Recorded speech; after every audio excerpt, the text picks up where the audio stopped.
The grand throne room of the Zephyrian Empire stretched for nearly a kilometer, its crystalline walls reaching toward a ceiling that seemed to touch the stars themselves.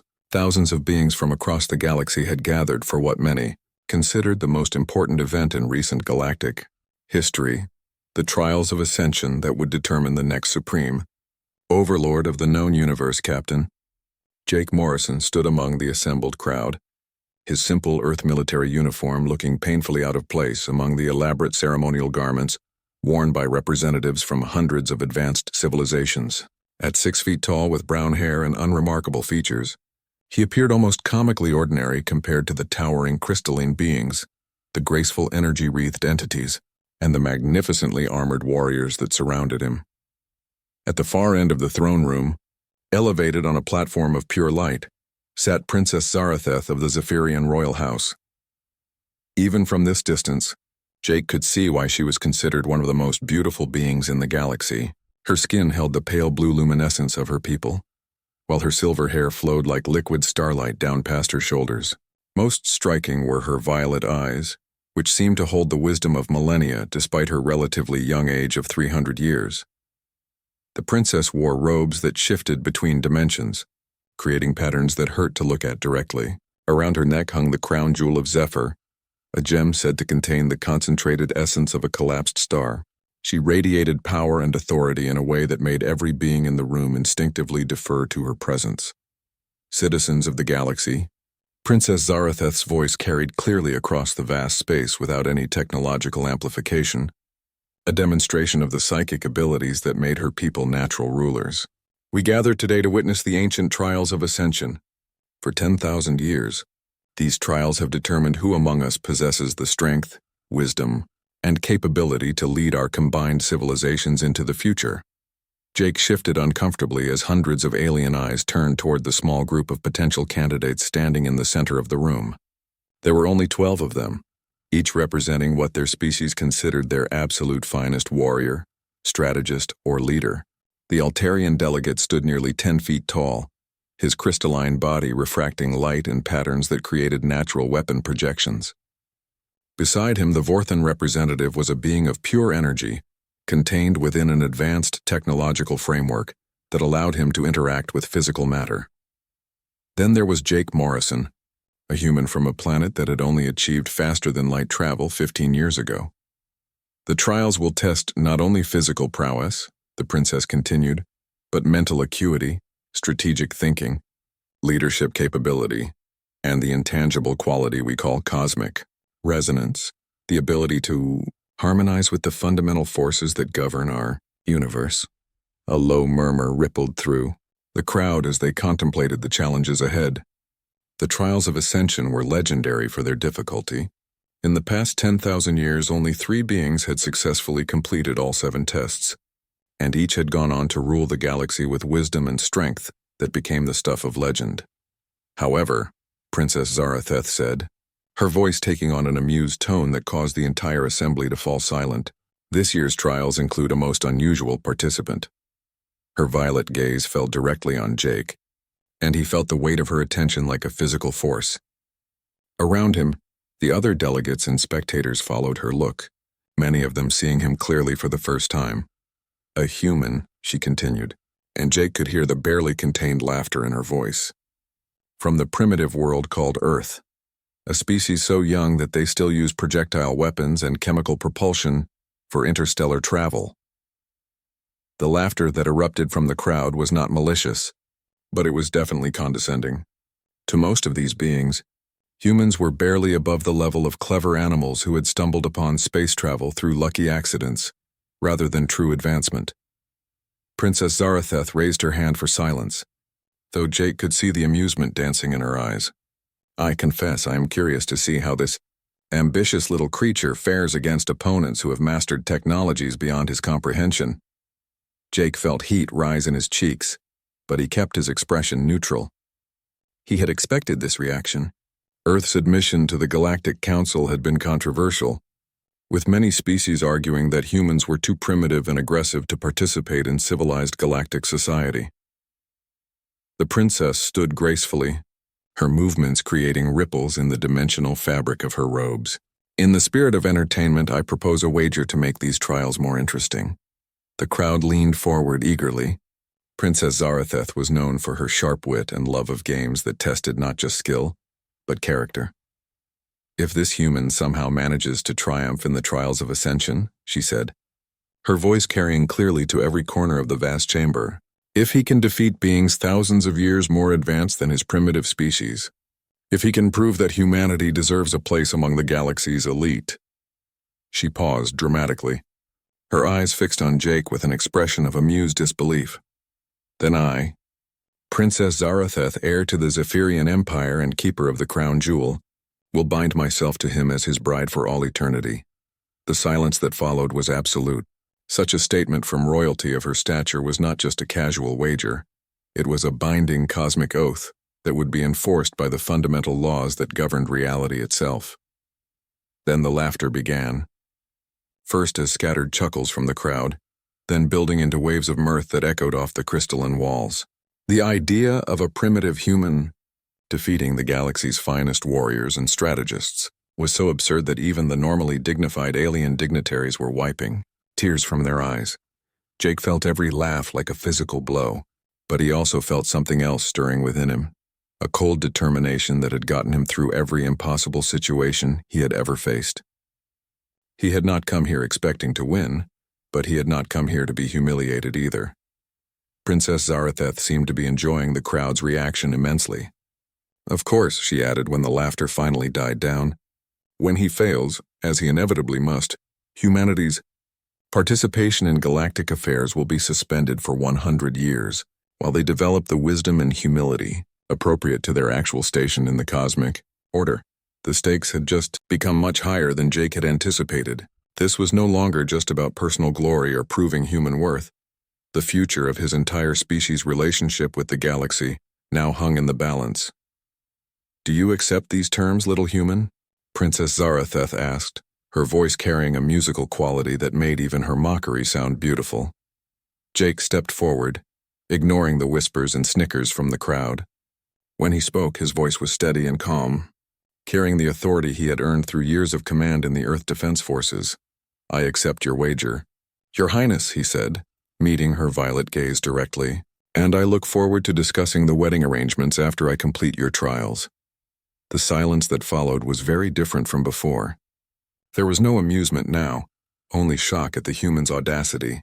Princess Zaratheth's expression shifted from amused condescension to genuine surprise, then to something that might have been the first stirring of respect. "Interesting," she murmured, her psychic voice reaching only Jake despite the thousands of beings present. "Perhaps this will be more entertaining than I anticipated." As the crowd began to disperse in preparation for the first trial, Jake remained standing in the center of the chamber, already planning his approach to challenges he didn't yet understand. He had made many seemingly impossible promises in his life, but none quite as dramatic as proposing marriage to an alien princess in front of half the galaxy. The trials would begin at dawn, and Jake Morrison had roughly 12 hours to figure out how to accomplish the impossible. The arena of infinite possibility materialized around the 12 contestants as the first trial began, its walls shifting through dimensions that made geometry seem like a primitive concept. Jake found himself standing on a platform of crystallized time, watching as the space around them reorganized itself into a labyrinth that existed in at least 7 dimensions simultaneously. "The trial of navigation," announced the deep, resonant voice of the arena's AI consciousness. "Contestants must reach the center of the paradox maze while being pursued by void hunters. The maze reconfigures itself every 30 seconds, and the dimensional pathways shift according to quantum probability matrices." Jake looked around at his fellow contestants, noting how each of them seemed to understand immediately what they were facing. The Altarian delegate extended crystalline sensors that could apparently perceive higher dimensional spaces. The energy being called Vorthok simply began phasing through solid matter as if it didn't exist. A graceful creature with wings that sparkled like nebulae took flight, moving through what appeared to be empty air but was probably some kind of dimensional shortcut. "The void hunters are released," the arena announced. Dark shapes began materializing. Throughout the maze, predatory entities that looked like living shadows with too many teeth. Jake could see immediately that these things operated outside normal physical laws, able to move through solid walls and apparently immune to conventional weapons. Jake drew his sidearm, a simple projectile weapon that every other contestant had probably dismissed as primitive junk, and began moving through the maze at a steady jog. He had no way to perceive higher dimensions or phase through matter, but he had something else. 30 years of experience in hostile environments and an ability to think tactically under pressure. The first void hunter that came after him moved like liquid darkness, flowing along the maze walls in defiance of gravity. Jake waited until it was almost within striking distance, then fired 3 quick shots at the wall beside it. The bullets ricocheted in precisely calculated angles, creating a shower of crystalline fragments that disrupted whatever energy field allowed the creature to maintain cohesion. It dissolved with what sounded like a scream of frustration. "Interesting," came Princess Zaratheth's voice, transmitted directly into his mind. She was observing the trials from her elevated platform, and Jake could feel her attention like a weight pressing against his consciousness. Most contestants try to avoid the hunters. You choose to engage them directly. Jake didn't have time to respond. The maze shifted around him with a sound like reality tearing, and suddenly he was facing 3 different pathways that led in directions his brain couldn't properly process. One path curved upward and backward simultaneously. Another seemed to lead into yesterday, and the third opened onto what looked like empty space filled with geometric patterns that hurt to look at. The other contestants were already adapting to the new configuration. Jake could see the Altarian moving through what appeared to be solid wall, while Vorthak had become a stream of pure energy, flowing along dimensional conduits invisible to normal perception. Several contestants had already disappeared entirely, probably taking shortcuts through higher dimensions. Jake chose the path that led into empty space, reasoning that if it looked impossible, it probably was some kind of test. As he stepped off the solid platform, his foot found purchase on something that felt like crystallized light. The geometric patterns resolved themselves into a 3-dimensional maze that existed in the same space as the physical one, but operated according to different rules. Fascinating. Princess Zaratheth's voice carried genuine surprise now. "How did you know to trust the paradox path?" "I didn't," Jake replied honestly, ducking as another void hunter swept through the space where his head had been. "But impossible things happen all the time. You just have to be willing to take the step." The hunter wheeled around for another attack, but Jake was already moving. He had noticed that these creatures seemed to have trouble with rapid changes in momentum and direction. Instead of running in a straight line, he began moving in an unpredictable zigzag pattern, using the maze's geometry to break line of sight and force the hunters to constantly recalculate their approach vectors. By the time he reached the center of the maze, Jake had eliminated 4 void hunters and discovered that the crystallized light pathways formed a completely separate route system that most of the other contestants had missed entirely. He arrived at the central platform to find only 3 other beings already there: Vorthak, the winged creature, and something that looked like a living mathematical equation. How? Vorthak's energy form pulsed with what Jake interpreted as confusion. "Your species lacks the sensory apparatus to perceive dimensional variations. How did you navigate the quantum pathways?" "I watched where you weren't going," Jake said simply. "Figured if all of you were taking the obvious routes, there had to be something you weren't seeing." The mathematical equation being projected symbols that Jake's translation device couldn't interpret, but he got the impression it was either swearing or expressing grudging respect. Princess Zaratheth's image appeared on the central platform, her violet eyes studying Jake with an expression he couldn't quite read. 4 contestants have reached the center within the time limit. The trial of navigation is complete." Jake looked around, realizing that 8 of the original 12 contestants hadn't made it through the maze. Some had been caught by void hunters. Others had apparently become lost in dimensional loops that had trapped them in recursive paradoxes. "The second trial will commence in 1 hour," the princess announced. "The trial of wisdom will test your ability to solve a problem that has no solution." As the arena dissolved around them, Jake found himself back in the preparation chamber with the 3 other successful contestants. Vorthak approached him, the energy being's form shifting between different frequencies of light. "Your methods are crude but effective," the entity said. "However, the next trial requires intellectual capabilities far beyond your species' current development. The problems presented have stumped civilizations thousands of years more advanced than humanity. Maybe that's an advantage, Jake replied. Sometimes being too smart makes you miss the simple answers. The winged creature, who had introduced herself as Sky Weaver Lyra Lee of the Celestial Courts, landed gracefully beside them. Do not underestimate what lies ahead, human. The trial of wisdom has eliminated more contestants than all other trials combined. It presents paradoxes that have no resolution within the boundaries of logical thought. Jake nodded his thanks for the warning, but privately he was feeling more confident than he had since arriving on this world. Growing up on Earth had taught him that the universe rarely followed the rules that sophisticated beings tried to impose on it. Sometimes the best way to solve an impossible problem was to change the question entirely. An hour later, they were transported to a chamber that seemed to exist inside a star. The walls were made of controlled plasma, and the air itself crackled with barely contained nuclear fusion. In the center of the room stood 4 pedestals, each topped with a crystalline sphere that pulsed with internal light. The trial of wisdom, Princess Zaratheth announced, appearing once again as a projection that somehow remained cool and composed despite the stellar temperatures around them. Each sphere contains a problem that has no solution. You must prove that you understand why it cannot be solved, while simultaneously demonstrating how you would solve it anyway. Jake approached his pedestal and placed his hand on the crystal sphere. Immediately his mind was flooded with information about a dying star system, where an ancient civilization had built a device designed to prevent their sun from going supernova. The device worked perfectly, but its operation required more energy than the star could provide, creating a paradox where saving the system would destroy it faster than the original problem. For several minutes, Jake studied the data streams flowing through his consciousness, mapping out the various technological and physical constraints involved. He could see why previous contestants had failed.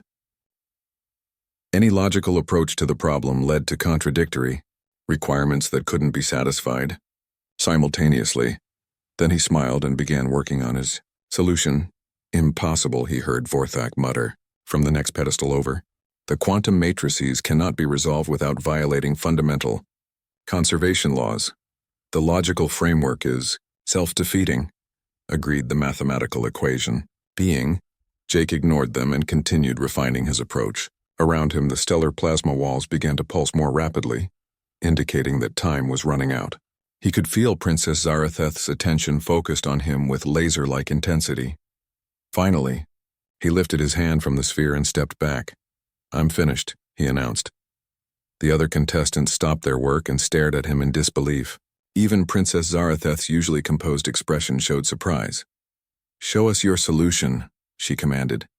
Jake's sphere projected his work into the air above the pedestals, displaying a complex 3-dimensional model that made the other contestants gasp in recognition. The chamber of infinite reflections materialized around the 4 remaining contestants, its mirrored walls stretching into dimensions that folded back on themselves in ways that made Jake's eyes water. Each surface showed not just their reflections, but reflections of possibilities, versions of themselves from different timelines, different choices, different fates. The trial of leadership, Princess Zaratheth announced, her voice carrying an undertone of anticipation that Jake was beginning to recognize. She was enjoying this far more than she had expected to. You will each be placed in command of a simulated civilization facing an extinction-level crisis.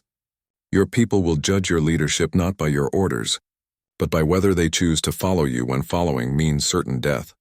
Jake felt the familiar sensation of reality shifting around him as the trial began. Suddenly he found himself standing in what appeared to be a massive command center, surrounded by holographic displays showing a solar system under attack by some kind of cosmic phenomenon.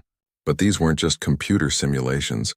He could sense the consciousness behind the figures around him, the weight of real minds that had somehow been connected to this trial. Commander Morrison, a voice called out, and Jake turned to see a being that looked remarkably human except for the silver skin and elongated limbs. The solar storm is accelerating beyond our predictions. We have perhaps 6 hours before the radiation levels become lethal across our entire system. Jake studied the displays around him, quickly grasping the scope of the crisis. A massive solar flare triggered by some kind of alien technology was building toward an explosion that would sterilize every planet in the system. The civilization he was commanding had limited space travel capabilities and a population of nearly 12 billion people spread across 4 worlds. What evacuation options do we have? Jake asked. None that matter, replied another figure, this one clearly despairing. Our transport ships can carry perhaps 50,000 people at most. We would need to choose who lives and who dies, leaving billions to burn. Jake could see why this was a test of leadership. Any rational military commander would focus on saving what they could, making the hard choices about who deserved to live. It was the kind of decision that would haunt a leader forever, but was sometimes necessary for the survival of the species. Instead, Jake asked a different question. What's causing the solar instability? The silver-skinned being looked confused. An ancient weapon system left by a dead civilization. It was activated by accident during an archaeological expedition. The energy feedback is building toward a catastrophic release. Show me the weapon. The display shifted to show a massive crystalline structure buried deep beneath the surface of the system's outermost planet. It pulsed with energies that seemed to bend space around it. Clearly technology beyond anything this civilization could understand or control. Have you tried to shut it down? Impossible, came the reply. The activation sequence requires knowledge we don't possess. Our scientists estimate it would take centuries of study to understand even basic operational principles. Jake studied the energy patterns flowing through the crystal structure, noting something that the desperate scientists had apparently missed. This isn't just a weapon, he said slowly. It's a stellar engineering tool. Look at these energy flow patterns. They're designed to manipulate solar output, not just destroy it. He turned to address the entire command center. You're right that we can't evacuate billions of people in 6 hours. But we don't need to. We need to change what we're evacuating them from. Commander? The silver-skinned being looked hopeful but confused. The weapon system is designed to modify stellar behavior. Right now it's building toward a massive energy release because it's trying to execute some kind of stellar modification program that was interrupted millions of years ago. Instead of trying to shut it down, we're going to help it complete its original function. Jake began working with the holographic controls, his fingers moving with a confidence that surprised him. Somehow, the trial was allowing him to understand technologies far beyond human development, as if leadership itself was unlocking knowledge he didn't know he possessed. You're taking an enormous risk, one of the advisors warned. If you're wrong about the weapon's purpose, you could trigger the solar explosion immediately. If I'm wrong, we die 6 hours sooner than we would anyway, Jake replied. But if I'm right, we save everyone. For the next 4 hours, Jake worked with teams of scientists and engineers to reverse engineer enough of the weapon systems to input the completion codes for its original program. It was like performing surgery on a patient while the operating room was on fire, requiring split-second decisions based on incomplete information. The population of the entire system watched through broadcasts as their new commander either saved them all or killed them trying. Jake could feel their attention like a weight pressing down on him, could sense their fear transforming slowly into something that might have been hope. Commander, his chief scientist reported with excitement, we've decoded the primary sequence. The weapon was designed to stabilize this particular star's fusion process. The ancient civilization was trying to extend their son's lifespan. Execute the program, Jake ordered. The crystalline weapon pulsed with blinding light, and for a moment Jake thought he had made a catastrophic mistake. Energy surged through the system at levels that should have vaporized every planet instantly. Instead, the solar storm began to collapse in on itself, the chaotic energies reorganizing into stable patterns that actually reduced the star's output to safer levels. Within minutes, radiation readings across the system dropped to normal background levels. The command center erupted in celebration, but Jake found himself looking around at faces filled with something more than relief. These people were looking at him with absolute trust, the kind of loyalty that comes not from orders or authority, but from seeing someone risk everything to save lives they didn't even know. The trial of leadership is complete, Princess Zaratheth's voice announced, though Jake could hear something different in her tone now. Commander Morrison, your people have voted unanimously to follow you even unto death. This level of loyalty has been achieved by only one previous contestant in the history of the trials. As the simulation dissolved around him, Jake found himself back in the preparation chamber with only 2 other contestants remaining, Vorthak and the mathematical equation being. Lyreley had apparently failed the leadership trial, though Jake couldn't imagine what could have gone wrong with her approach. Your methods continue to confound logical analysis, Vorthak observed, his energy form pulsing with what Jake was learning to recognize as admiration. Most contestants attempt to demonstrate leadership through decisive action and strategic thinking. You chose to transform the nature of the crisis itself. Leadership isn't about making hard choices, Jake replied. It's about finding ways to avoid having to make them in the first place. The mathematical being projected symbols that Jake's translator interpreted as grudging agreement with his philosophy, though it also expressed doubt about whether such approaches would work in the remaining trials. Princess Zaratheth materialized in the chamber, no longer just a projection but physically present for the first time since the trials began. Up close, she was even more stunning than Jake had realized, her beauty enhanced by an intelligence that seemed to encompass galaxies. 3 contestants remain, she said, her violet eyes fixed on Jake with an intensity that made his heart race. The trial of strength will test not your physical capabilities but your ability to overcome forces that cannot be defeated through conventional means. What kind of forces? Jake asked. The kind that have been growing stronger throughout galactic history, she replied cryptically. Tomorrow you will face the entropy fields, regions of space-time where the fundamental forces of decay and dissolution have been concentrated and weaponized. Most beings who enter them are simply unmade, Jake nodded, though privately he was starting to wonder if his unconventional approach to problems would be enough to handle something that operated on such a fundamental level. Entropy was one of the basic forces of the universe. How did you fight something that was essentially the concept of everything falling apart? That night, as he prepared for what might be his final trial, Jake found himself thinking not about the challenges ahead, but about the woman who had set them. Princess Zaratheth had clearly expected him to fail quickly and embarrassingly, but each success seemed to intrigue her more. He was beginning to suspect that her wager hadn't been entirely about humiliating humanity. There was something else driving her interest in him. You're thinking about her, aren't you? Came a familiar voice. Jake turned to find Princess Zaratheth standing in the doorway of his quarters, having somehow bypassed all the security systems without triggering any alarms. Your Highness, Jake said, standing quickly. I didn't expect a royal visit. She smiled, the expression transforming her face from merely beautiful to absolutely radiant. I wanted to speak with you before tomorrow's trial, to understand what drives a primitive human to risk everything for the approval of beings he barely understands. The entropy fields materialized around the 3 remaining contestants like a nightmare made of unraveling reality. Jake found himself standing on a platform of crystallized space-time that was the only solid surface visible in a realm where the fundamental forces of decay had been concentrated into visible, writhing streams of dissolution. The trial of strength, Princess Zaratheth's voice echoed through dimensions that were slowly coming apart at the seams. You must cross the entropy fields and reach the beacon of continuity at their center. The fields will attempt to unmake you at the most basic level, not just destroying your body but erasing your existence from the timeline itself. Jake looked around at the chaotic landscape before them. Streams of pure entropy flowed like rivers of nothingness, dissolving anything they touched so completely that even the memory of its existence began to fade.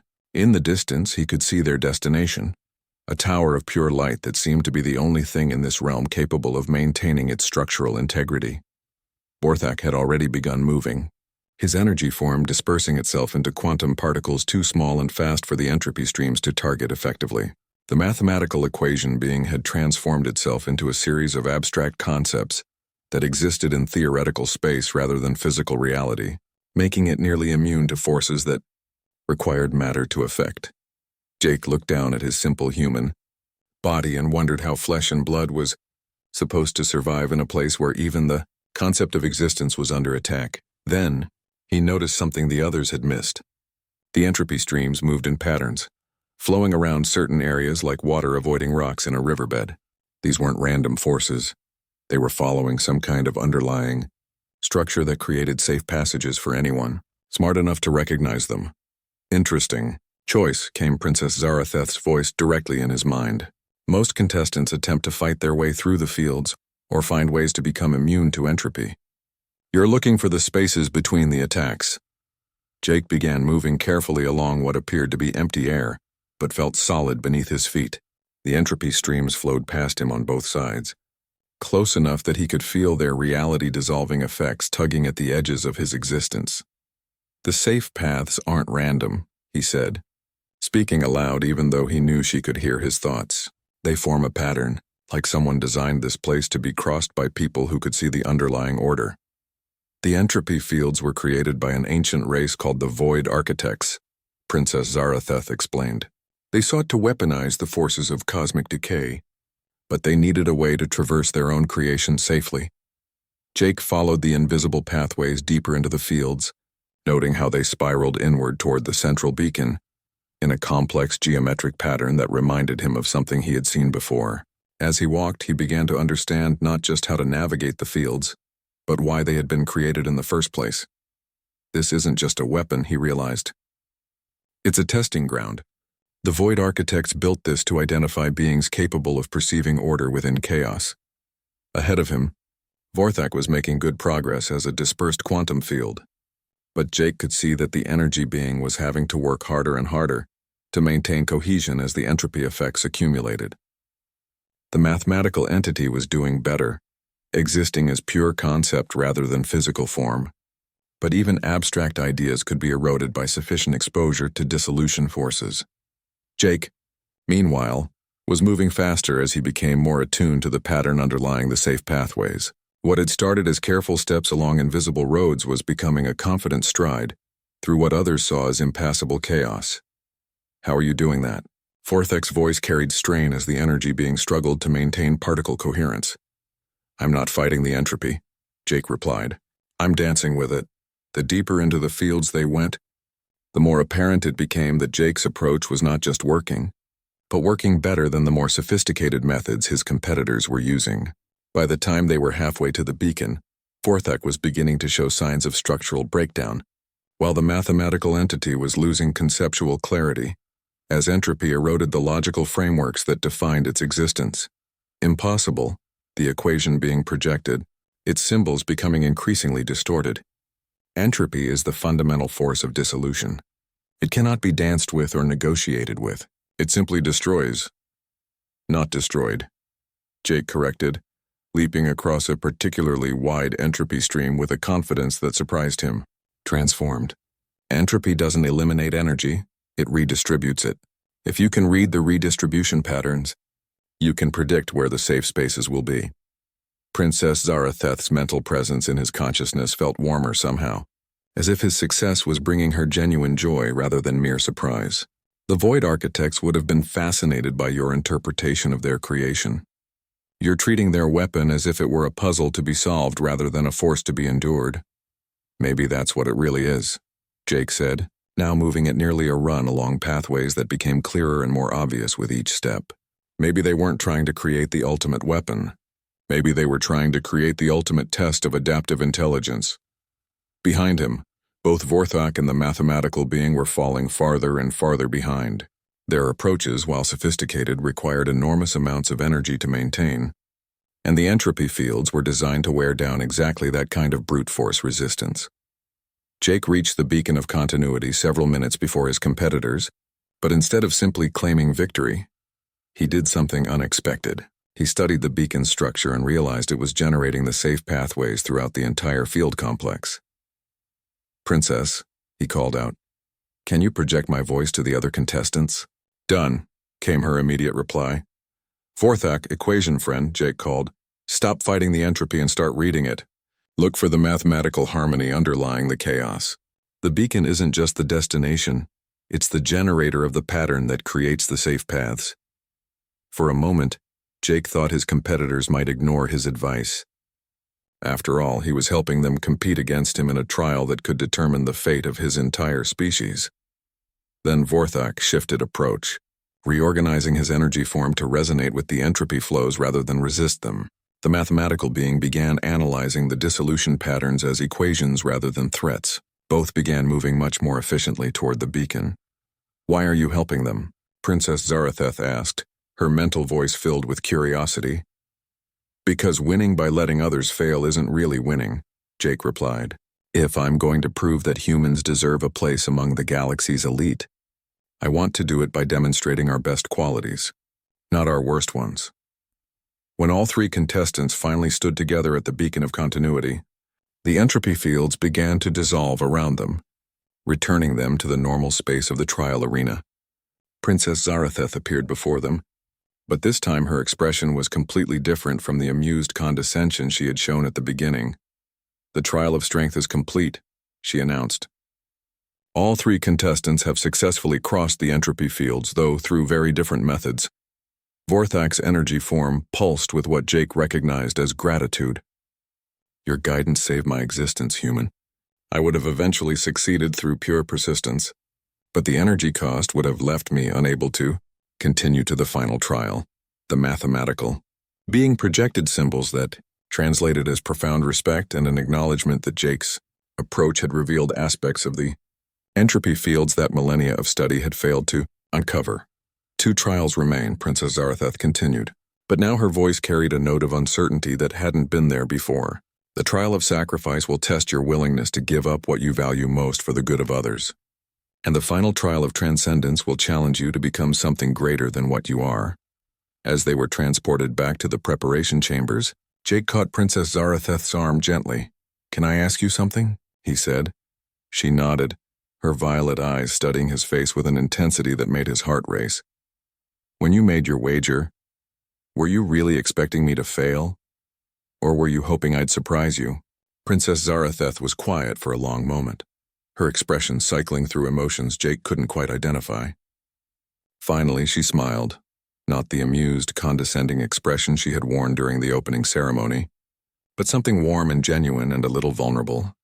"Perhaps," she said softly, "I was hoping that somewhere in this galaxy there existed a being who could show me possibilities I had never imagined. And you, Jake Morrison of Earth, are becoming quite good at exceeding expectations." As she walked away, Jake realized that somewhere during these trials, the stakes had changed completely. He was no longer just fighting to prove human worth or avoid galactic exile. He was fighting for the chance to explore what might be possible between a primitive human and an alien princess who was beginning to see him as something more than an entertaining curiosity.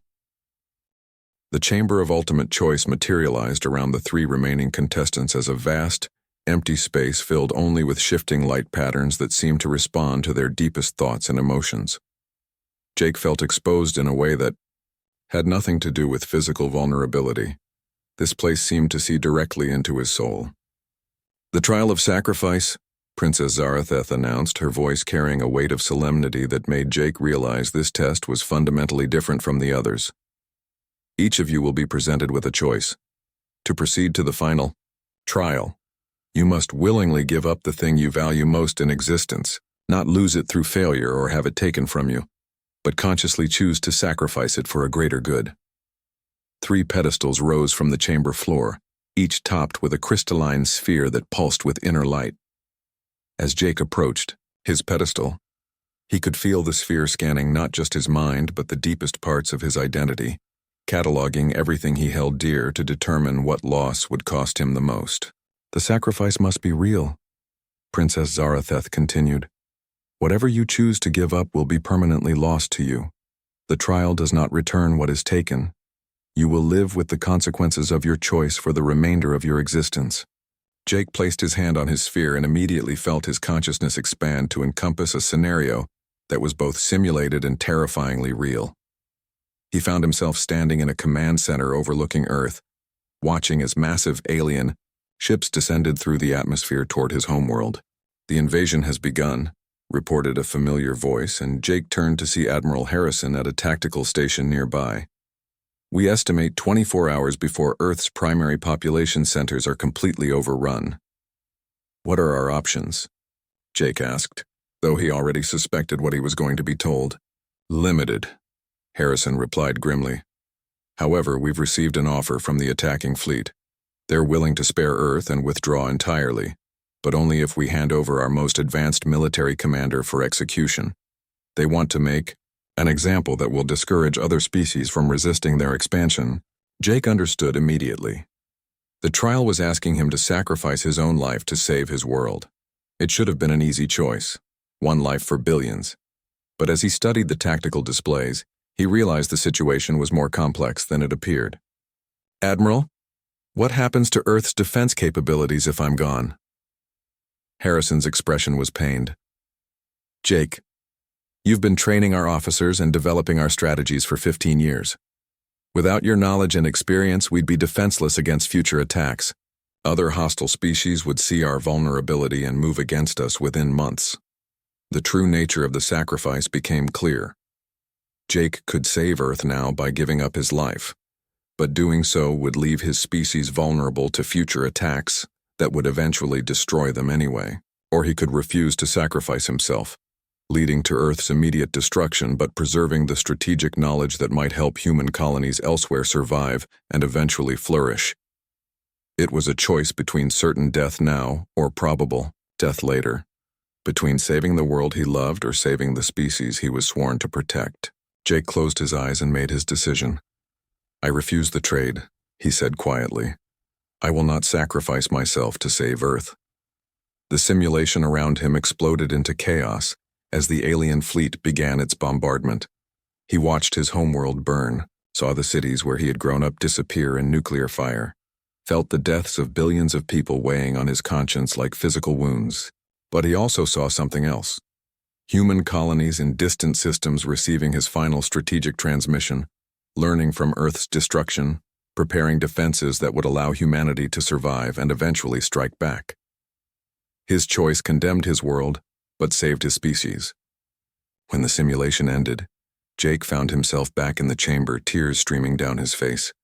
The loss felt absolutely real, as if Earth had actually been destroyed, and he had actually chosen to let it happen. "Your sacrifice is recorded," Princess Zaratheth said softly. "You have chosen to give up your homeworld to preserve your species' future. The weight of that choice will remain with you always." Jake looked at his fellow contestants and saw that they too had been changed by their trials. Vorthak's energy form was dimmer, as if some fundamental component of his being had been drained away. The mathematical entity's symbols were fewer and simpler, suggesting it had sacrificed some of its computational complexity. "What did you give up?" Jake asked them. "My connection to my people's collective consciousness," Vorthak replied, his voice carrying a loneliness that hadn't been there before. "I am now truly alone for the first time in my existence." The mathematical being projected symbols that translated as, "I have sacrificed the certainty of logical proof. I can no longer know with absolute confidence that my calculations are correct." Jake realized that each of them had given up something fundamental to their identity. He was no longer the protector of his homeworld, Vorthak was no longer part of his species' group mind, and their mathematical colleague could no longer trust in the absolute truth of logic. "One trial remains," Princess Zaratheth announced, but her voice was gentler now, as if she understood the pain they were all carrying. "The trial of transcendence will ask you to become something greater than what you are. After what you have each sacrificed, you will need to find new sources of strength and identity." As they prepared for the final trial, Jake found himself approached by Princess Zaratheth in a way that felt more personal than her previous interactions. "I did not expect you to choose as you did," she said quietly. "Most beings would have sacrificed themselves to save their homeworld. The weight of letting billions die to preserve strategic knowledge, that is a burden few could bear." "It was the hardest thing I've ever done," Jake admitted. "But leadership sometimes means making choices that damn you personally while serving a greater good, even knowing that your people might never forgive you for it." Jake thought about that. "The people who would judge me are dead in the scenario I chose. The ones who survive because of that choice will never know what I gave up. I have to live with being seen as either a coward who wouldn't sacrifice himself or a monster who let his world burn." Princess Zaratheth studied his face with those remarkable violet eyes. "And yet you made that choice anyway." "Because it was the right choice, even if it was also the terrible choice." She reached out and touched his hand, her fingers cool and comforting. "You continue to surprise me, Jake Morrison. When I first made my wager, I thought I was dealing with a primitive being driven by simple emotions and crude motivations. Instead, I find myself facing someone who thinks in terms of consequences I had not even considered. Does that change anything about the wager?" Princess Zaratheth was quiet for a long moment. "It changes everything about how I feel regarding the outcome. When I made the wager, I was certain I would never have to honor it.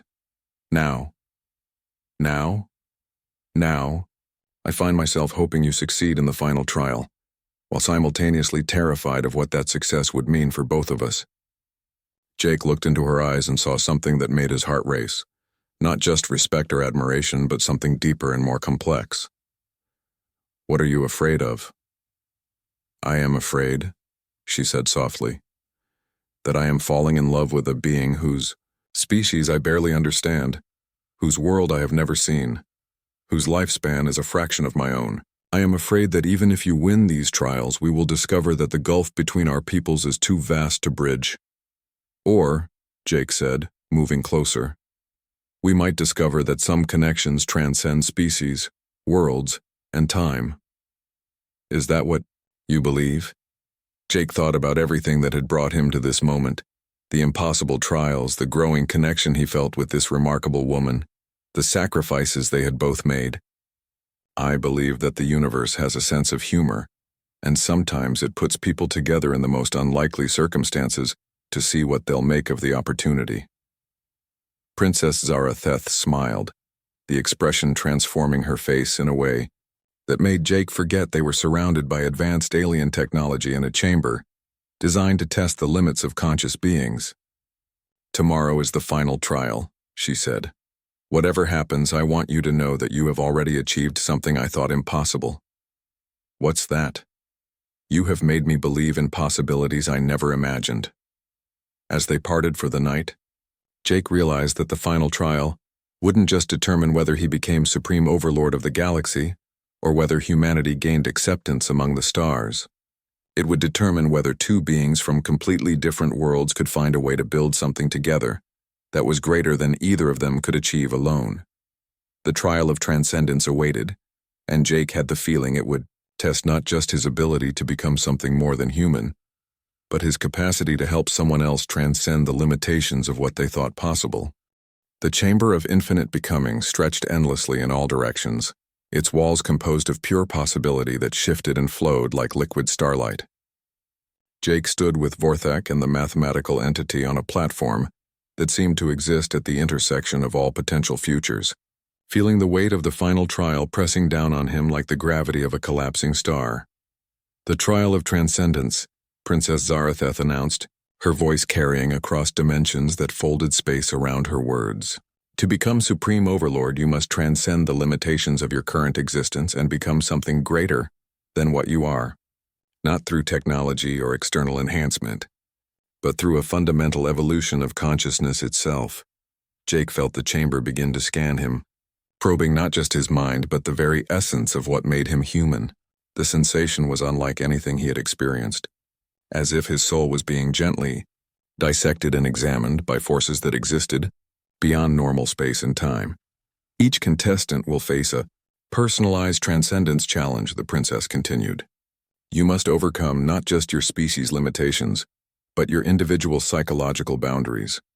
The trial will push you beyond everything you believe possible about yourself.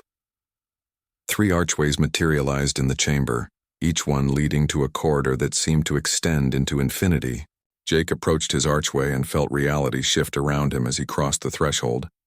Suddenly, he found himself floating in the void between galaxies, surrounded by a cosmic vista that stretched beyond the limits of human perception. Stars were born and died in moments, galaxies collided and reformed, and the fundamental forces of the universe played out their eternal dance on a scale that reduced his entire species to less than specks of dust. Behold your place in the cosmos, human, came a voice that seemed to emanate from the universe itself. Your species has existed for a few 100,000 years on a single world orbiting an unremarkable star. Your entire civilization is a brief flicker in cosmic time. How can such an insignificant being claim to transcend anything? Jake felt the weight of cosmic insignificance pressing down on him. The overwhelming realization of how small and brief human existence really was. He could see Earth from this perspective, a tiny blue dot lost among billions of other worlds. Its entire history a momentary blip in the endless flow of galactic time. You're right, Jake said, his voice somehow carrying across the cosmic void. From this perspective, humanity is nothing. My entire life is nothing. Everything I've ever accomplished or cared about will be forgotten long before the universe even begins to age. Then how can you claim to be worthy of transcendence? Jake thought about that as he watched supernovas explode in distant galaxies, their light taking millions of years to reach him. Then he began to understand what the trial was really asking. Scale, he said finally. You're trying to overwhelm me with scale, to make me feel insignificant by showing me how vast the universe is. But transcendence isn't about becoming bigger than the universe. It's about understanding that significance doesn't depend on size or duration. The cosmic vista around him began to shift, zooming in from the galactic perspective to focus on individual stars, then planets, then the life that flourished on them. Every conscious being in this universe is significant, not because of how much space they occupy or how long they exist, but because consciousness itself is the universe's way of understanding itself. Jake continued. A human life may be brief, but in that brief span we can comprehend galaxies. We can love, create, sacrifice for others, and make choices that ripple through generations. He thought about the trials he had completed, the connections he had made with beings from across the galaxy, the growing relationship with Princess Zaratheth that had somehow emerged from what started as cosmic mockery. The universe is vast and ancient, but it's also empty without conscious beings to give it meaning. My species may be young and small, but we're part of something larger, a community of intelligent life that spans the galaxy. Our significance comes not from our individual importance, but from our connections to each other and our contribution to that larger community. The void around him began to change, filling with streams of light that connected star to star, world to world, consciousness to consciousness. Jake could see the network of relationships that bound the galaxy together. Trade routes, communication channels, cultural exchanges, and the complex web of interdependence that made galactic civilization possible. I don't need to transcend my humanity, Jake realized. I need to transcend the illusion that significance requires dominance or permanence. The greatest leaders aren't those who stand above others, but those who help others rise to their own potential. The cosmic perspective began to shift again, this time showing him the trials from a different angle. He could see how his unconventional approaches had not just solved problems, but had opened new possibilities for the other contestants. His willingness to help Vorthak and the mathematical entity in the entropy fields, his choice to sacrifice his homeworld to preserve his species' future, his consistent focus on finding solutions that served larger purposes than his own advancement. You begin to understand, the cosmic voice said, but now it sounded warmer, more approving. Transcendence is not about becoming more than others, but about becoming a catalyst that helps others become more than they thought possible. Jake felt his consciousness expanding, not in the sense of gaining new powers or abilities, but in the sense of seeing connections and possibilities he had never noticed before. He could perceive the streams of influence that flowed between conscious beings, the ways that individual choices rippled outward to affect entire civilizations. The role of Supreme Overlord, he said, understanding flooding through him, isn't about ruling over others. It's about facilitating the growth and development of galactic civilization as a whole. Correct. And what would you do with such a role? Jake thought about Princess Zaratheth's earlier comments about possibilities she had never imagined. He thought about the ways his human perspective had consistently found solutions that more advanced species had missed. He thought about the potential for cooperation and growth that existed when different forms of consciousness worked together instead of competing for dominance. I would help create a galaxy where every species could contribute their unique perspectives and abilities, he said, where advancement came through collaboration rather than competition, where diversity was seen as strength rather than threat. The cosmic vista around him began to stabilize, the overwhelming sense of insignificance replaced by a profound understanding of interconnectedness. Jake could feel himself changing at a fundamental level, not becoming something other than human, but becoming a fuller expression of what humanity could contribute to galactic civilization. The trial of transcendence is complete, came Princess Zaratheth's voice, but now he could hear layers of meaning in her words that he had never perceived before. You have successfully transcended the limitations of individual perspective and achieved cosmic consciousness. Jake found himself back in the chamber, but everything looked different now. He could see the streams of possibility that flowed around and through every being present. could perceive the complex web of relationships and influences that connected them all. Forthak was also returning from his trial. His energy form now brighter and more complex than before. The mathematical entity had gained new symbols and computational frameworks that seemed to operate on principles Jake couldn't quite grasp.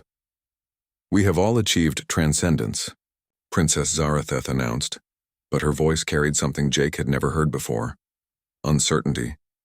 According to the ancient protocols, this should not be possible. The trials were designed to select a single supreme overlord, not to elevate multiple candidates simultaneously. Jake looked at his fellow contestants and realized they were all experiencing the same expanded awareness he had gained. They could see the cosmic web of connections that bound the galaxy together, could perceive the flowing possibilities that surrounded every choice and action. "Maybe that's the point," he said. "Maybe the galaxy doesn't need a single ruler. Maybe it needs a council of transcended beings working together to guide civilization's development." Princess Zaratheth's eyes widened as she considered this possibility. Such an outcome has no precedent in galactic history. "Then maybe it's time to make some new history," Jake replied, stepping forward to take her hand. "Your Highness, you made a wager that if I triumphed in these trials you would be my bride for eternity." "I did triumph, but not in the way either of us expected. What are you proposing?" Jake looked around at the transcended beings who had become his companions through the trials, at the cosmic web of possibilities that surrounded them all, at the woman whose challenge had started him on this impossible journey. "I'm proposing that we honor your wager, but transform it into something greater. Instead of you becoming my bride as a prize to be won, let's choose to build a partnership that helps the entire galaxy transcend its limitations." The wedding ceremony took place in the same crystalline throne room where Princess Zaratheth had first laughed at the audacious human who claimed he would triumph in the trials of ascension. But everything had changed since that moment 6 months ago, beginning with the bride and groom themselves. Jake stood at the altar wearing ceremonial robes that seemed to be woven from starlight itself, the fabric shifting through spectrums visible only to transcended consciousness. The trials had changed him in ways that went far beyond the expanded awareness he had gained. He moved with a confidence that came from understanding his place in the cosmic web, spoke with authority that derived from seeing the connections between all things. Princess Zaratheth approached him along a pathway of crystallized light, her wedding gown flowing through dimensions that made it appear to be cut from the fabric of space-time itself. The crown jewel of Zephyr had been replaced by something far more significant, a circlet that contained fragments of the cosmic consciousness network that now linked the transcended beings throughout the galaxy. "Citizens of the galaxy," she said, her voice carrying to billions of beings across thousands of worlds through quantum communication networks that had been established in the months following the trials. "Today we witness not just a wedding, but the birth of a new form of galactic governance." The assembled crowd was unlike anything in galactic history. Representatives from every known species stood together in the throne room, while countless others watched through holographic projections and quantum consciousness links.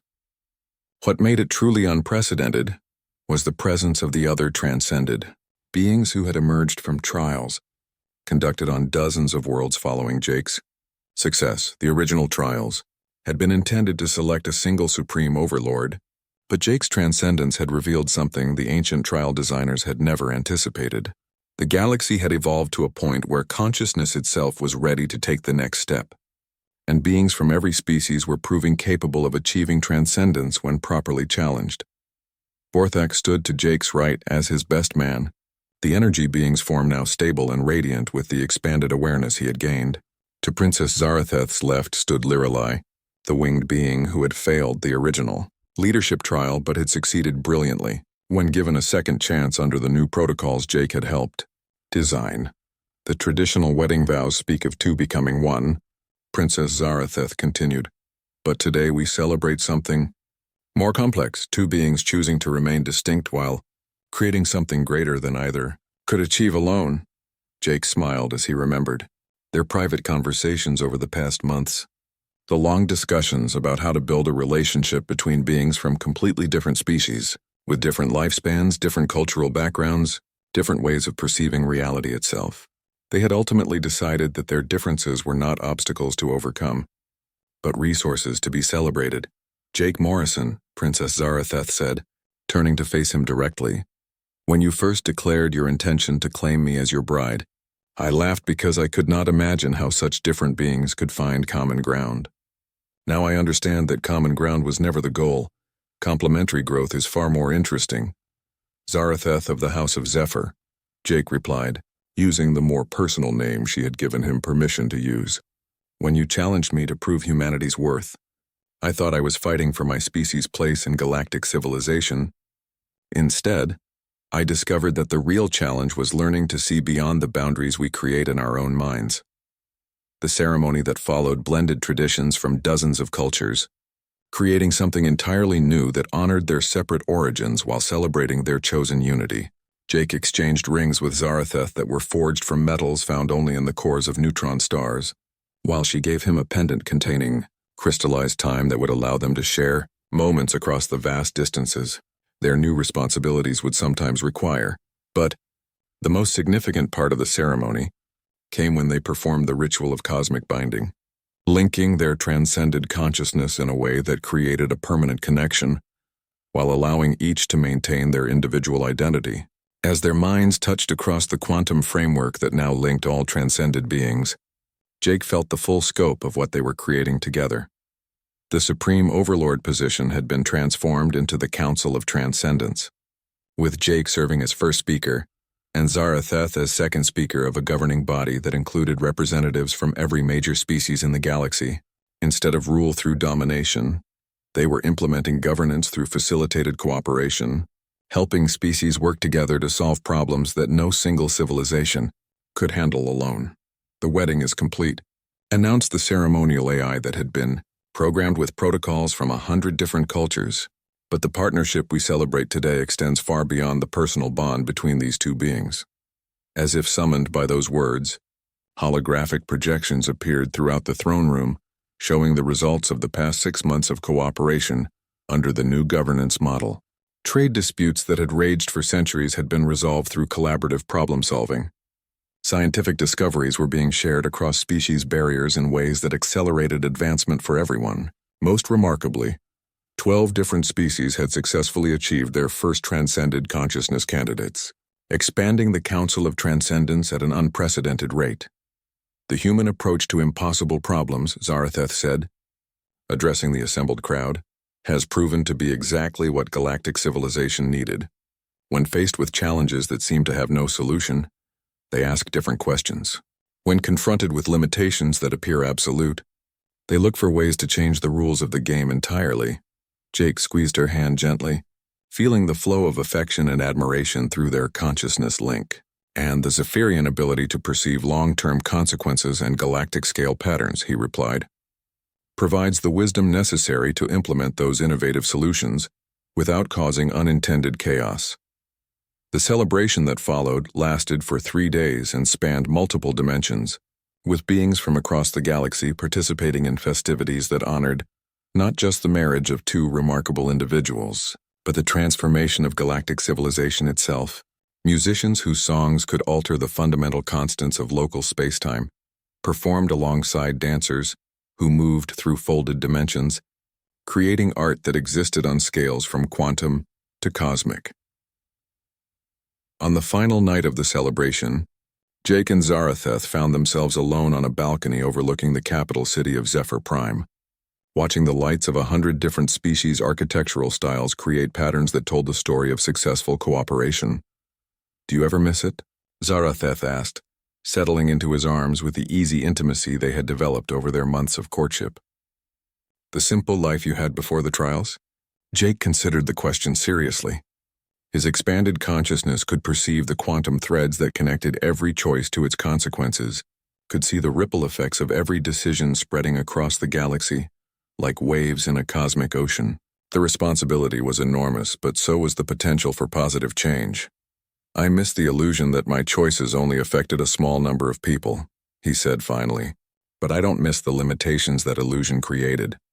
When you can see how everything connects to everything else, you realize that there are no small choices there, are only choices whose consequences you can see and choices whose consequences you're blind to. And the loneliness of being the only transcended human." Jake smiled, feeling the quantum links that now connected him to dozens of other transcended beings across the galaxy. I'm not the only one anymore. The consciousness expansion protocols we've developed are working. Humanity is producing transcended individuals at the same rate as the older species, some of whom will probably want to challenge our leadership eventually, Zaratheth observed with amusement. Good, Jake replied. Leadership that can't be challenged becomes tyranny. The whole point of what we're building is to create systems that improve over time, instead of calcifying around whoever happens to be in charge at the moment. They stood together in comfortable silence, watching the city lights and feeling the gentle flow of communication across the quantum network that linked all transcended consciousness. Jake could sense the other members of the council working on projects across the galaxy, Vorthak helping to mediate a resource dispute in the Outer Rim, Lyra lay coordinating a joint scientific expedition to explore an ancient artifact, the mathematical entity that had become known as Axiom, working on probability calculations for long-term galactic development. Jake, Zaratheth said softly, there's something I need to tell you. What is it? When I first made that wager, I wasn't just being arrogant or entertaining myself at your expense. I was desperately hoping someone would prove me wrong about the limitations of galactic civilization. We had been stagnating for millennia, following the same patterns,